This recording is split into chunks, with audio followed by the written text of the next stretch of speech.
નમસ્કાર બાલમિત્રો, યુટ્યુબ ચેનલમાં આપનું હાર્દિક સ્વાગત છે. આજે આપણે ભાગ નંબર 136માં દાખલા નંબર 21થી 30નું સોલ્યુશન મેળવશું. તો ચાલો આપણે શરૂ કરીએ. દાખલો નંબર 21. આપેલ ચોરસ મેદાનમાં સુશોભન માટે અમુક ભાગોમાં લોન ઉગાડેલ છે. તો લોનવાળા ભાગનું ક્ષેત્રફળ કેટલું થશે? હવે અહીંયા જે ભાગ આપેલો છે તે લોન છે. હવે આપણે ક્ષેત્રફળ શોધવા માટે જોઈએ તો સૌપ્રથમ આપણે આ જે આકૃતિ આપેલ છે તેમાં લોનવાળો ભાગ જે છે તેનું માપ આપણે પ્રથમ આપણે શોધીએ કે એક ચોરસ ખાના બરાબર આપણે એનું માપ કેટલું લેશું. તો અહીંયા નીચે આપણે જોઈ શકીએ છીએ કે 3 ખાનાનું જે માપ છે તે 12 મીટર છે. તો એક ખાનું 4 મીટરનું થાય, એટલે એક ખાના બરાબર 4 મીટર આપણે સમજશું. તો આગળ આપણે જોયું કે ચોરસનું ક્ષેત્રફળ એટલે શું, તો કે તેને રોકેલી જગ્યા. તો હવે આપણે એક ચોરસ એટલે આપણે સમજશું કે 4 ચોરસ મીટર. એટલે આ 4 ચોરસ, બીજા 4 ચોરસ મીટર, ત્રીજા 4 ચોરસ મીટર અને ચોથા 4 ચોરસ મીટર. તો કુલ આપણે જોઈએ તો 4 ખાના જે છે તેમાં લોન ઉગાડેલ છે. તો 4 ગુણ્યા 4 એટલે કે એક ખાનાનું ક્ષેત્રફળ 4 ચોરસ મીટર છે. તો 4 ખાનાનું થશે 16, ચોકે 16 જે છે તે એનું ક્ષેત્રફળ. એટલે હવે આ ખાનાનું માપ જે છે તેની લંબાઈ થશે 4. હવે આપણને ખબર છે કે ચોરસનું લંબાઈ જે છે એ જ એની પહોળાઈ થાય, એટલે 4/4. એટલે એક આ ખાનાનું ક્ષેત્રફળ છે તે કેટલું થશે? 16 ચોરસ મીટર. તો એવા કેટલા ખાના છે? તો કે 4. આનું પણ 16 થશે, આનું પણ 16 અને આનું પણ 16. તેથી આપણો જવાબ આવશે 64 ચોરસ મીટર. એ આપેલ આકૃતિનું એટલે કે લોનવાળી ભાગનું ક્ષેત્રફળ થશે. ત્યારબાદ દાખલો નંબર 23. એક લંબચોરસની પરિમિતિ 32 સેન્ટીમીટર છે.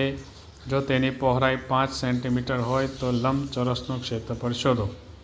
હવે આ દાખલામાં આપણે ક્ષેત્રફળ શોધવાનું છે, અને ક્ષેત્રફળ શોધવા માટે તેની લંબાઈ અને પહોળાઈ બંને આપણને હોવી જોઈએ, જરૂરી છે. અહીંયા પહોળાઈ છે, લંબાઈ આપણે શોધવાની છે. અહીંયા પરિમિતિ આપેલી છે, તો પરિમિતિ ઉપરથી આપણે લંબચોરસનું જે લંબાઈ આપણે શોધીશું, પછી આપણે એનું ક્ષેત્રફળ શોધીશું. તો લંબચોરસની પરિમિતિ બરાબર 2 કૌંસમાં લંબાઈ વત્તા પહોળાઈ. 32 પરિમિતિ છે. સૂત્ર મુજબ 2 લંબાઈ વત્તા 5 પહોળાઈ. સૂત્ર મુજબ જોઈએ તો 2 લંબાઈ અને 2 પહોળાઈ, 2 પંચું 10. 2 લંબાઈના આ સાઈડ લઈએ. 32માં સરવાળામાં છે, અહીંયા આવશે બાદબાકી. 32માંથી 10 જાય તો 22 વધે. 2 લંબાઈ, તો લંબાઈ શોધવા માટે 2ને અહીં લેશું તો 11 દુ 22. 11 જે સેન્ટીમીટર છે તે લંબચોરસની જે કહેવાય પહેલાં તો પહોળાઈ એ આપણે મળી. હવે પહોળાઈ મળ્યા પછી હવે આપણે ક્ષેત્રફળ શોધીએ.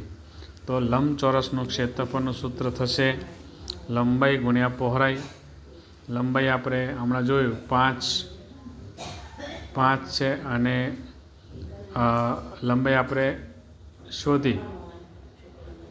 પહોળાઈ તો આપેલી છે, લંબાઈ આપણે 11 આવી, પહોળાઈ 5, એટલે 11 × 5 = 55 ચોરસ સેન્ટીમીટર. તે આપણે લંબચોરસનું ક્ષેત્રફળ થશે. ઓપ્શન નંબર સી એ આપણો સાચો જવાબ આવશે. ત્યારબાદ દાખલો નંબર 24. કઈ આકૃતિનું ક્ષેત્રફળ વધારે છે? તો આપણે જોઈએ તો ક્ષેત્રફળનું સૂત્ર છે લંબાઈ ગુણ્યા પહોળાઈ. તો અહીંયા 20 લંબાઈ 10 પહોળાઈ, 20 દાન 200, એટલે આનું થશે 200 ચોરસ સેમી. 30 × 5 150 150 સેન્ટીમીટર. બીનું ક્ષેત્રફળ થશે 15 15 225 ચોરસ સેમી આનું થશે 10/25 250 ચોરસ સેમી ક્ષેત્રફળ થશે. હવે આપણે જોઈએ તો આકૃતિ એમાં 200 ચોરસ સેમી, બીમાં 150 ચોરસ સેમી, સીમાં 225 સેમી અને ડીમાં 250 ચોરસ સેમી છે.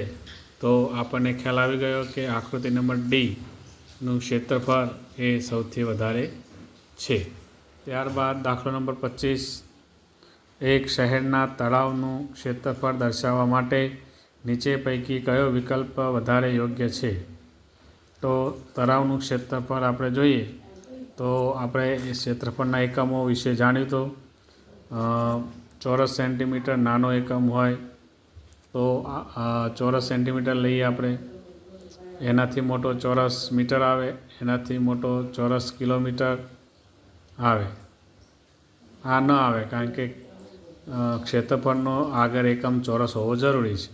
હવે આ ત્રણમાંથી નાનો એકમ છે, મતલબ કે તળાવ જે છે તે કિલોમીટરમાં ન હોઈ શકે, તો આપણે શું આવે? મીટરમાં આવે. એટલે કે ઓપ્શન નંબર એ આપણો સાચો જવાબ આવશે. ત્યારબાદ દાખલો નંબર 26, એક ચોરસ પડદાની પરિમિતિ 280 સેમી છે તો તેનું ક્ષેત્રફળ કેટલું થાય? તો આમાં પણ આપણે સૌપ્રથમ પરિમિતિ શોધવા માટે લંબાઈ જરૂરી છે શોધવી. તો સૂત્ર મુજબ ચોરસની પરિમિતિ બરાબર 4 ગુણ્યા લંબાઈ. તો 280 પરિમિતિ આપેલી છે, 4 ગુણ્યા લંબાઈ આપણે શોધવાની છે. 280ને 4 વડે ભાગીશું એટલે આપણને લંબાઈ મળશે. તો 7 ચોક 28 એટલે 70 સેમી જે છે તે પડદાની લંબાઈ થાય. તો હવે એનું ક્ષેત્રફળ કેટલું થાય? તો ક્ષેત્રફળનું સૂત્ર છે લંબાઈ ગુણ્યા લંબાઈ. ચોરસનું ક્ષેત્રફળ બરાબર લંબાઈ ગુણ્યા લંબાઈ. લંબાઈ છે 70, 70 ગુણ્યા 70 કરો તો 4900 ચોરસ સેમી પડદાનું ક્ષેત્રફળ થાય. એ ઓપ્શન નંબર ડી એ આપણો સાચો જવાબ આવશે. ત્યારબાદ દાખલો નંબર 28, જે આકૃતિની ચારે બાજુના માપ સરખા હોય તેને શું કહેવાય? તો આપણને ખ્યાલ છે તેને આપણે ચોરસ કહેવાય. શું કહેવાય? ચોરસ. નંબર 29, 4 મીટર લંબાઈ ને 3 મીટર પહોળાઈ ધરાવતા કાપડના એક ટ્રકમાંથી 50 સેમી લંબાઈ ધરાવતા કેટલા ચોરસ ટુકડા બનાવી શકાય?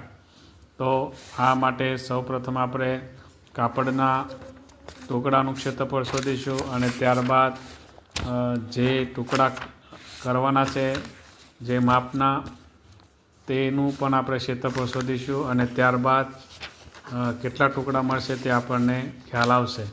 તો સૌપ્રથમ આપણે 4 મીટર લંબાઈ 3 મીટર પહોળાઈ એટલે કાપડના એક ટુકડાનું એટલે કે મોટા ટુકડાનું ક્ષેત્રફળ જોઈએ.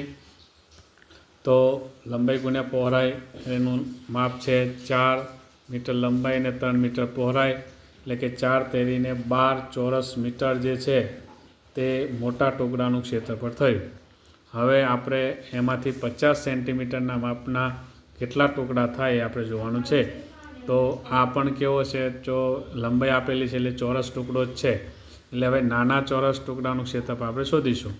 તે પહેલાં અહીંયા ચોરસ મીટરમાંથી ચોરસ સેમી બનાવીએ તો એક ચોમી બરાબર 10,000 ચોરસ સેમી, તો 12 ચોમી બરાબર 12,000, 1,20,000 ચોરસ સેમી થાય. તો હવે આપણે આગળ જોઈએ કે ચોરસ ટુકડાનું ક્ષેત્રફળ બરાબર લંબાઈ ગુણ્યા લંબાઈ એટલે કે નાનો ટુકડો, કારણ કે આ મોટા ટુકડામાં નાના ટુકડા કેટલા થાય એ આપણે શોધવાનું છે.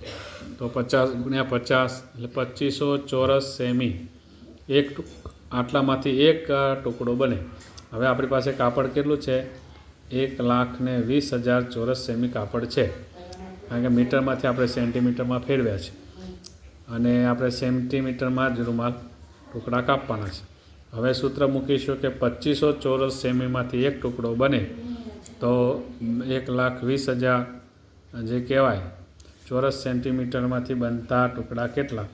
તો આમાં છેદ ઉડાડીએ આપણે તો 25 દુ 25 ચોક 100 એટલે 48 48 ટુકડા જે છે તે આપણને બને.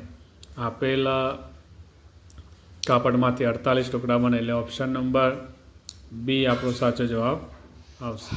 ત્યારબાદ દાખલો નંબર 30. કોઈ પણ આકૃતિને સપાટી ઉપર રોકેલી જગ્યાનું માપ એ આકૃતિ માટે શું દર્શાવે છે? તો તે ક્ષેત્રફળ દર્શાવે છે. તો બાળમિત્રો, આજે ભાગ નંબર 136માં આપણે દાખલા નંબર 21થી 30 સુધીનું સોલ્યુશન મેળવ્યું. હવે આગળના દાખલાનું સોલ્યુશન આપણે ભાગ નંબર 137માં મેળવશું.